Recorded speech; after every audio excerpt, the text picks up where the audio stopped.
Hey guys, and a happy International Women's Day to you all. Now, women have been an important part of Eurovision since the very first contest in 1956, and we have seen a lot of females being represented at Eurovision over the years, whether that be on stage as a singer, a dancer, a host, even a spokesperson, or whether that's behind the camera or even part of a delegation. Women are very much an important part of Eurovision. And of course, this year is no exception. At the current time, we currently have 12 confirmed solo female artists representing their respective countries at this year's contest in Basel, alongside the girl group Tautu Metas from Latvia and two females that make up one half of the duos from Albania and Germany.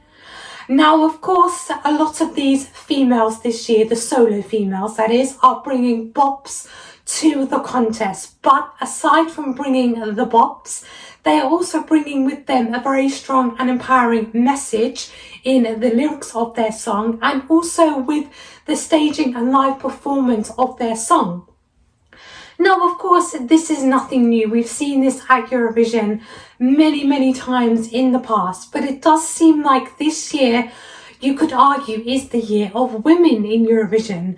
And it seems like there's a lot of these empowering solo female bops in this year's contest from countries like Finland and like Spain and like Poland, just to name a few. But why this year? Why now? Well, could this be just a one-off for the 2025 contest? Or could this be the start of a trend in Eurovision where we see a lot more women representing and a lot more empowering songs and stagings from women in Eurovision? Well, let's talk to the lovely ladies of Eurovoxx to see what they think about this and to get their thoughts on women in Eurovision. Hello everybody, it's Maria here. Guys, actually not guys, women, our dear women, today is our day, and I would like to say all the best wishes, all the most beautiful sunshines in the world, all the most beautiful moments for our all women of Eurovision fandom. I'm really happy that you are here, and I'm also very happy to be a woman in this, our little bubble. So I would like to tell you a little bit about my favorite women this year in Eurovision 2025. As a Polish person, I would like to mention first Justyna Steczkowska, because this is truly inspirational story of her, how she get second time after 30 years to Eurovision Song Contest. And I don't know if you know the background of her participating. She participated last year in like internal selections and she didn't get through. And this year for her was absolutely motivating. She didn't give up. She was not like Diva, who is like one of the biggest names in Poland, one of the biggest artists in Poland. She was not like, oh, I'm not gonna participate again because I lost. She said, I lost. But that was somebody's choice. And now I want to try again to hear people's voice. And she won, so I'm very happy. But her story is really inspiring. She was motivated. She was happy about Eurovision. She was like, I will show you something even better, even though I'm over 50-year-old. And I'm also very happy that we have representation of older generation of women, not only, 20, 30-year-old, but also women at the age of our mothers probably. And she's absolutely incredible. She's enjoying every second of this journey. She was so humble that people chose her with almost 40% of the votes. So I'm really proud Polish this year, and I don't care about the result in May. I'm just super proud that we have one of the biggest artists from Poland representing us at Eurovision Song Contest after 30 years. I would like to mention also other female artists of this year because they're delivering us very strong performances, very strong messages and amazing songs. Honestly, when the song first came out and there was like women after women chosen, I thought it's gonna be women's year. No, I'm not that sure about this, but I'm absolutely in love with Erika Wigman, Mirjana Conte, you know, and many women. Oh, the singer from Škodra Elektronika. She's absolutely outstanding. What a kind of charisma. So I am absolutely rooting for all the women this year. And I think maybe this year when woman wins, no. We will see. I don't know. It's a strong competition, but I would totally see like Erika Wigman winning, or of course my Justyna Steczkowska.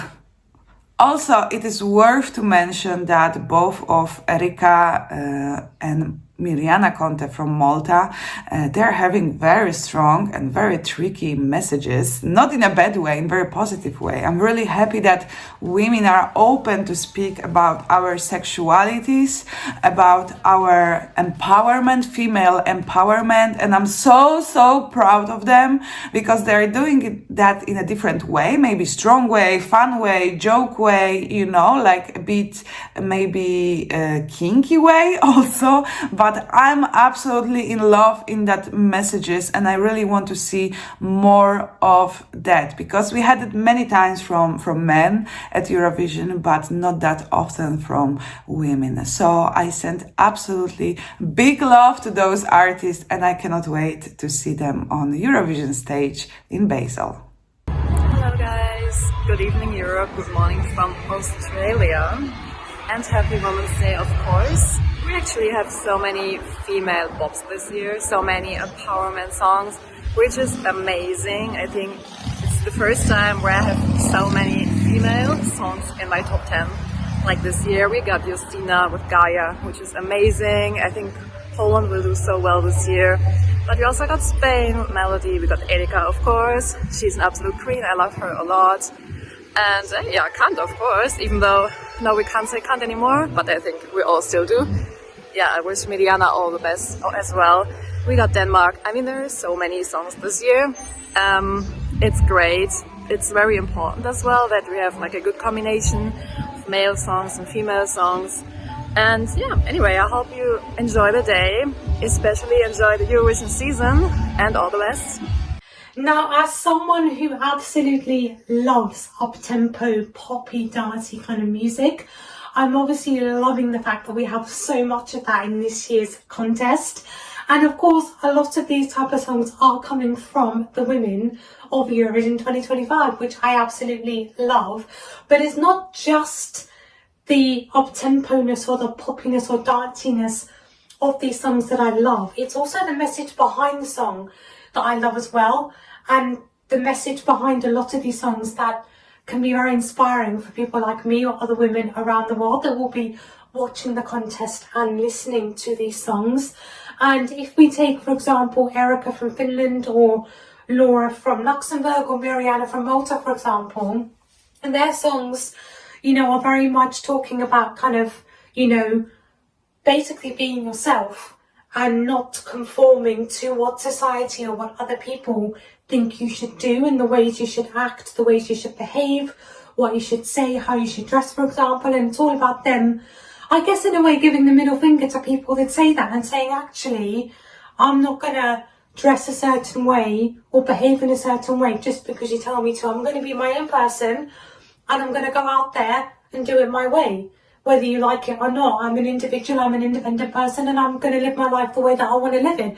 And that's the kind of message that I love seeing in not just Eurovision songs, but songs in general. And I feel like with some of these songs, we also see this message represented in the stagings and the live performances that we've seen in national finals as well, which I absolutely love. But then on the other side of things, there's also maybe like a different type of inspiration as well, besides just a strong message behind the song. Because if we take Justyna from Poland, for example, she represented her country back in 1995, and she's now back again 30 years later. And I guess she's kind of proving that it doesn't matter where you are in your career. It doesn't matter how old you may be, or not that she's old, of course, but it doesn't matter, you know, your age or your experience or your career. Like, none of that matters. You can still go on stage and you can still achieve great things, and you can still go to one of the biggest music contests, or the biggest music contest in the whole entire world, and still absolutely boss it. I mean, based on what we've seen from her national final performance, you know, she still seems just as an incredible performer as she did back in 1995, you know, and this year she's bringing something totally different to what she did back in 95.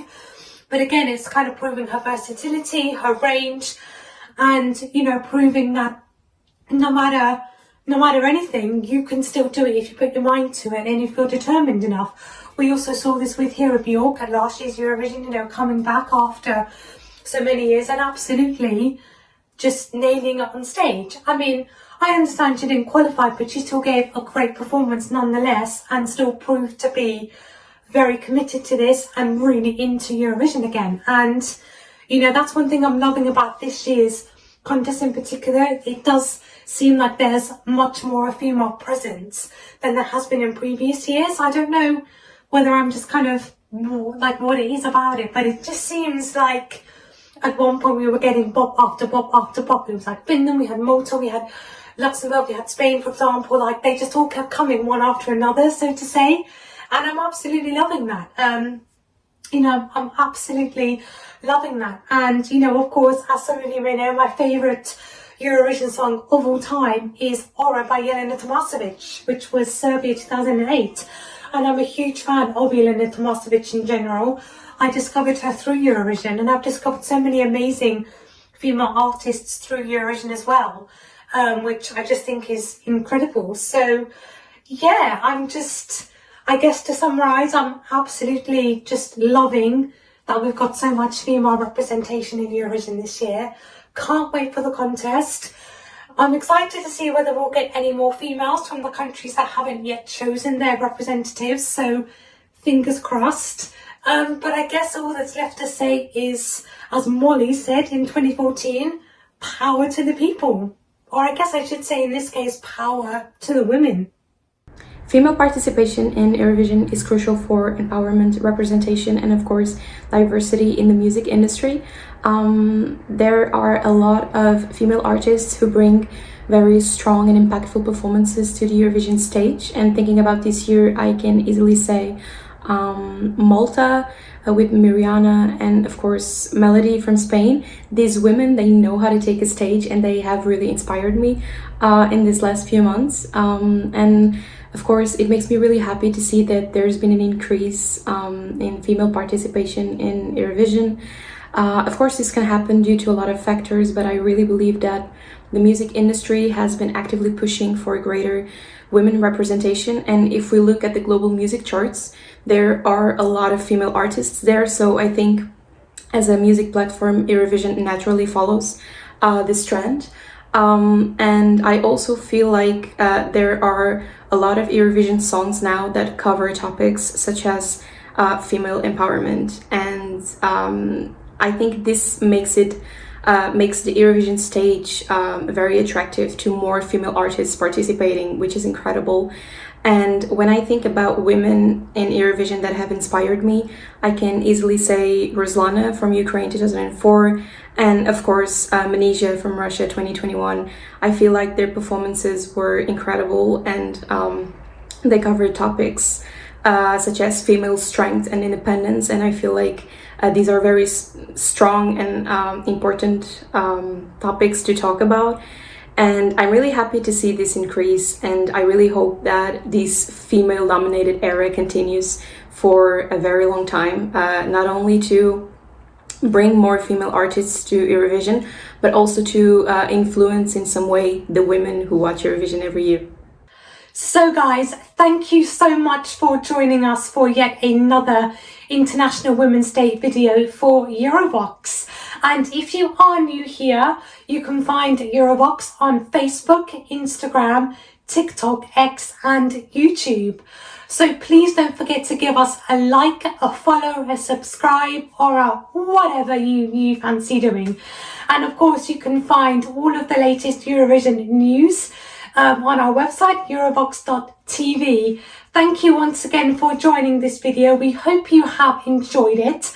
And if you are watching this on YouTube, please drop your comments down below. Let us know what you think of this topic of women in Eurovision and women in Eurovision 2025. And of course, let us know some of your favourite female artists and female songs from Eurovision over the years. We would love to know your thoughts on this topic. Now stay tuned for more Eurovision videos coming your way. But until then, bye!